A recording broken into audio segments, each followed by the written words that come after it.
ভয়াবহ বন্যায় বিপর্যস্ত উত্তরবঙ্গ। ভেঙে পড়েছে ব্রিজ, ভেসে গেছে গবাদি পশু, এমনকি মানুষজনও। মৃতের সংখ্যা লাফিয়ে লাফিয়ে বাড়ছে।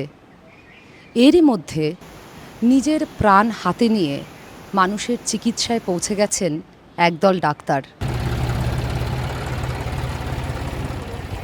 5 অক্টোবর ভোরে ভাঙা ব্রিজ থেকে জিপলাইন করে নদীর ওপারে পৌঁছে গেছিলেন জলপাইগুড়ির নাগরাকাটা ব্লকের স্বাস্থ্য আধিকারিক বা বিএমওএইচ ডক্টর মোল্লা ইরফান হোসেন। সেই ভিডিও ইতিমধ্যেই ভাইরাল হয়েছে নেট দুনিয়ায়। সেই শুরু ভয়ঙ্কর বন্যায় ডক্টর ইরফান এবং তার সহকর্মীরা প্রতিনিয়ত প্রাণের ঝুঁকি নিচ্ছেন আজও। বিচ্ছিন্ন এই গ্রামগুলিতে আছেন একাধিক সন্তান সম্ভবরা, এই মাসেই যাদের সন্তান প্রসব করার কথা। বিপদ এড়াতে এমন প্রসূতিদের নদী পার করে হাসপাতালে নিয়ে এসেছেন ডাক্তার ইরফান এবং তার সহযোগী স্বাস্থ্যকর্মীরা। ব্রিজ ভেঙে গেছে, রাস্তার অবস্থা করুণ। ওষুধ বোঝাই ট্রাক্টরে করে নদী পার করেন তারা। প্রায় 11 কিলোমিটার পথ পেরিয়ে পৌঁছন বামনডাঙ্গা স্বাস্থ্যকেন্দ্রে। সেই যাত্রার সঙ্গী ডিডাব্লিউ। সেখানে আসেন দুই প্রসূতি, ববিতা ওঁরাও এবং শমিকা ওঁরাও। ববিতা 17 অক্টোবর এবং শমিকা 22 অক্টোবর সন্তান প্রসবের প্রস্তুতি নিয়েছেন। তার আগেই আশাকর্মী এবং ডাক্তারদের পরামর্শে তারা হাসপাতালে ভর্তির সিদ্ধান্ত নেন। তো এত আগে যাচ্ছেন কেন? क्योंकि ये पुल टूटा हुआ है ना, इसलिए हम लोग का इधर में बाढ़ डूब गया है। एतवार को घुसा है यहाँ पर बाढ़, और हम लोग का हॉस्पिटल भी दूर में है, पास में नहीं है, इसीलिए आया है। वो इधर का दीदी सब बोल रहा है जाओ, आपका वहाँ हॉस्पिटल जाने से अच्छा होगा। यहाँ पर हॉस्पिटल भी नहीं है, रात में कुछ हो जाएगा तो क्या करेगा। ডক্টর ইরফান এই পরিকল্পনা শুরু করেন বন্যা পরিস্থিতির একদিনের মধ্যেই। 6 অক্টোবর মধ্যরাতে বাড়ি ফেরার পর খয়েরকাটা গ্রামের এক প্রসূতির প্রসব বেদনার খবর পান তারা। গভীর রাতে হাতি সহ বন্য জন্তুদের ভয় উপেক্ষা করে সেই প্রসূতিকে হাসপাতালে পৌঁছে দেন তারা। ওখানে একটা মা, তার সেই মায়ের হঠাৎ লেবার পেন উঠে যায়। তো এবার মা চলতে পারবে না, প্রচণ্ড ব্যথা করছে। সঙ্গে সঙ্গে আমি এখানকার আমাদের আশাফুলদা নিশ্চয় নিয়ে আমরা যাই হচ্ছে একটা নির্দিষ্ট জায়গা পর্যন্ত যেতে পারি। তারপর ওখান থেকে এবার তো নদী আছে, যাওয়ার কিছু নেই। তখন আমরা আইসিসিআরকে আগে থেকে আমরা ইনফর্ম করেছিলাম, এবং এই পুরো যাওয়ার আগে অলরেডি ডক্টর কৃষ্ণেন্দু আর মুন্নাদা ওরা ইনফর্ম করে ওই আইসিএফকে বলে একটা বোটের ব্যবস্থা করেছিলেন, যেটা হচ্ছে ওই সিভিল ডিফেন্স আপনার শিলিগুড়ি হাতিঘাসা থেকে কিছুজন এসেছিলেন।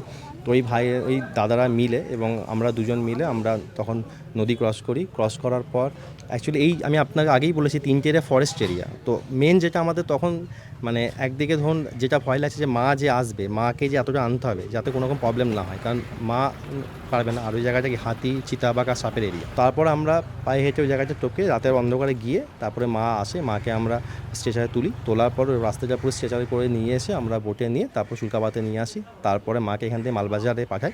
মা অলরেডি কালকে রাতে একটা কন্যা সন্তান জন্ম দিয়েছে, ডেলিভারি হয়ে গেছে, মা বাচ্চা দুজন সুস্থ আছে। তার পরের দিনে স্থানীয় 7 প্রসূতিকে শুল্কাপাড়া গ্রামীণ হাসপাতালে নিয়ে আসেন ডক্টর ইরফান। সূর্যাস্ত হয়ে গেছে। নদী সংলগ্ন তন্ডু গ্রাম থেকে এনডিআরএফের নৌকায় একে একে নদী পার করেন। এক প্রসূতিকে স্ট্রেচারে করে নিয়ে আসা হয়।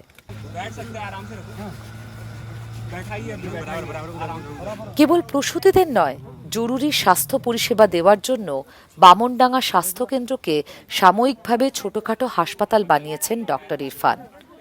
এক তো 3টে থেকে বৃষ্টির মধ্যে সবাই ছিল, যে অতক্ষণ জলের মধ্যে থাকলে যেটা হয় মানুষের একটা জ্বর ভাব, শরীর ব্যথা, অনেকের সর্দি শুরু হয়েছে।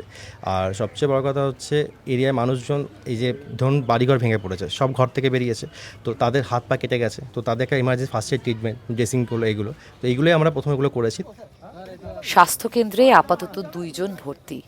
একজনের জ্বর, অপরজনের পায়ে 9খানা সেলাই পড়েছে। দিদি आप लोग एक जन आ जाइए ना हेल्प करने के लिए। ভয় নয়, কর্তব্যই আগে, বারবার সে কথা মনে করিয়েছেন ডক্টর ইরফান। আমরা সবাই মিলেই গেছি, শুধু আমি একা না, আমাদের আরও 4 জন ছিল, 5 জন মিলে আমরা গেছি। তো ইভেন ওখানে যাওয়ার পর ওখানকার মানুষজন যে দুর্দশার মধ্যে গেছে এবং তারা যে সর্বশান্ত হয়েছে এবং তাদের যে সেই সময় এমার্জেন্সি ট্রিটমেন্ট দরকার, ওই চিন্তায় প্রথম আমাদের মাথায় ঢুকেছে। আমাদের তখন এই ভয়টায় কোনো কিছু কাজ করেনি। এখন নদীর জল কমলেও গ্রামগুলি বিচ্ছিন্ন এবং সম্পূর্ণভাবে বিপর্যস্ত। তাসের ঘরের মতো ভেঙে পড়েছে বাড়িঘর। ত্রাণ শিবিরের ভাত ও ডাল একমাত্র সম্বল। বন্যা, ত্রাণ, সরকার এবং বিরোধীদের ভূমিকা এই নিয়ে চলছে রাজনৈতিক চাপানুতর। তার মধ্যেই ডক্টর ইরফান এবং স্বাস্থ্যকর্মীরা কোনো দিকে না তাকিয়ে নিজেদের জীবনের পরোয়া না করে অসুস্থদের নিয়ে আসছেন হাসপাতালে, চিকিৎসা করছেন। তারা যদি দেবদূত না হন, তাহলে আর কে হবেন?